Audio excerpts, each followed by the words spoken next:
Saludos, seguimos en la SEC te lleva al Congreso Europeo de Cardiología y vamos ahora con el ensayo Explorer-HCM, que va a evaluar la eficacia y seguridad de un fármaco nuevo, el mavacamten, en adultos con miocardiopatía hipertrófica obstructiva sintomática. A modo de preámbulo, la miocardiopatía hipertrófica es una enfermedad heterogénea del miocardio, en la cual múltiples mutaciones genéticas, sobre todo aquellas relacionadas con proteínas sarcoméricas, se manifiestan fenotípicamente de forma común, de modo que las paredes del miocardio, bien de forma global o parcheada, se encuentran engrosadas sin otra explicación. Un 70% de los pacientes presentan obstrucción en el tracto de salida del ventrículo izquierdo, entendida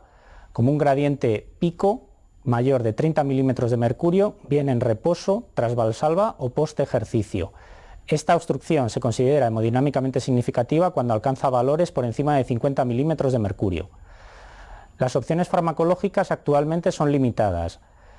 Se limitan a los betabloqueantes, los calciantagonistas no dihidropiridínicos, especialmente el verapamilo, y un antiarrítmico clase 1A como la disopiramida.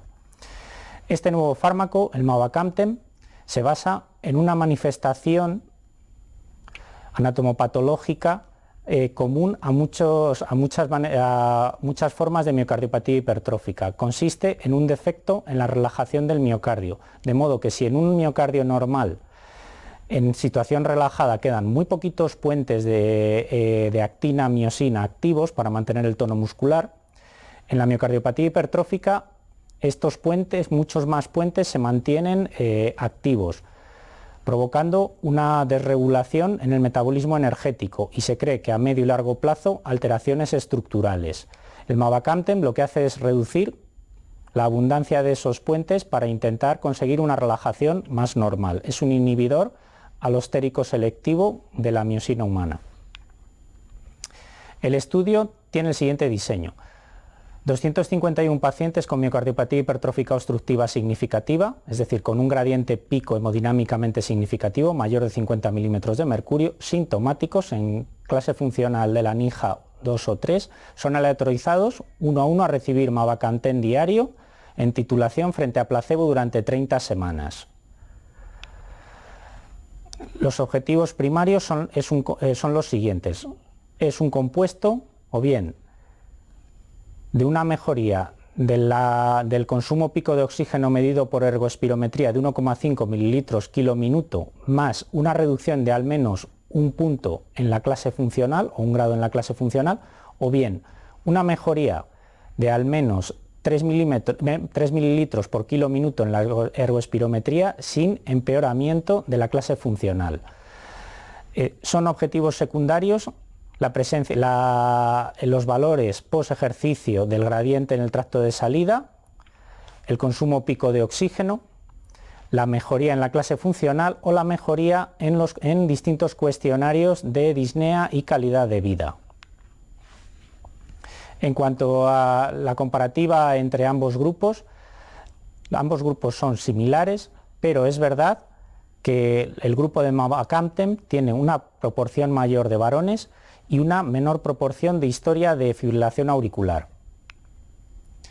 En cuanto a los valores ecocardiográficos, son equivalentes entre ambos grupos. Los resultados del estudio son los siguientes. En cuanto a los objetivos primarios,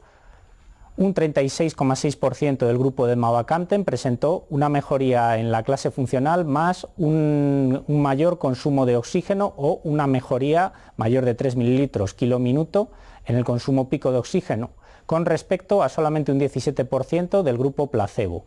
Y además, presentando una forma combinada del evento primario, un 20% de los pacientes asignados al grupo del mavacamten presentaron tanto una mejoría en el consumo pico de oxígeno de al menos 3 mililitros kilo minuto y una mejoría de al menos 1 grado en la clase funcional, frente a un 7,8% del grupo placebo, ambos significativos.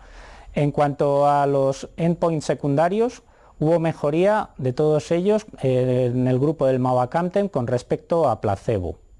En cuanto a los gradientes en el tracto de salida, hubo una mejoría significativa de mavacamten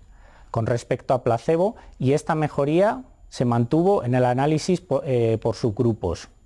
En cuanto a los hallazgos exploratorios, se observó que un 27%, más de un cuarto de los pacientes, presentaron una respuesta completa, definida como una disminución del gradiente en el tracto de salida por debajo de 30 milímetros de mercurio y una clase funcional de la NIJA de 1, es decir, completamente asintomáticos, mientras que esto no se observó en el grupo de placebo. Además, en el análisis de biomarcadores se objetivó una disminución significativa tanto del NT-proBNP como de la troponina I de alta sensibilidad en el grupo de mavacamten. En cuanto a los eventos de seguridad, un 97% de los pacientes completó el estudio, 3 pacientes dejaron el estudio, 2 en el grupo del mavacamten y 1 en el placebo, pero hay una cosa que sí que merece la pena remarcar, y es que hubo que hacer una discontinuación temporal del mavacamten al final en 7 pacientes, 5 pacientes durante el tratamiento y 3 pacientes al final del ensayo, debido a deterioro de la función ventricular por debajo del 50%. Sin embargo, tras el lavado del fármaco, la función ventricular se recuperó. Como conclusiones, podemos decir que se demuestra la eficacia de mavacamten en miocardiopatía hipertrófica obstructiva con respecto a placebo, con una mejoría en los gradientes basales y posejercicio en el tracto de salida del ventrículo izquierdo, una mejoría en el consumo pico de oxígeno, mejoría en la clase funcional y unos mejores resultados en los cuestionarios de calidad de vida y disminución de biomarcadores. Se alcanza una reducción del gradiente pico por debajo del 50 milímetros de mercurio en un 74% de los casos, y una desaparición del gradiente y de los síntomas en un 27% de los casos. Sin embargo, analizado con respecto al objetivo primario combinado, lo que se observa es que un 37% alcanza una mejoría de al menos 1,5 mililitros kilo minuto en el consumo pico de oxígeno en ergoespirometría, más la mejoría de al menos 1 grado en la clase funcional, y solamente un 20% alcanza esa mejoría en la ergoespirometría de al menos 3 mililitros kilo minuto más al menos 1 grado en la clase funcional. Este beneficio parece especialmente acusado en pacientes mayores de 65 años sin tratamiento betabloqueante. Además, los eventos adversos fueron raros en ambos brazos, pero hay que reconocer que 7 pacientes de la rama de mavacamten presentaron un deterioro de la función ventricular izquierda por debajo del 50%, si bien reversible, lo cual obliga a una titulación cuidadosa del fármaco. Aún no hay publicados datos sobre eventos arrítmicos, insuficiencia mitral o alteraciones electrocardiográficas, y queda por evaluar el efecto a más largo plazo, la eficacia según variantes genéticas y su papel incluyendo las opciones de manejo invasivas, es decir, la miectomía de morro o la ablación septal alcohólica.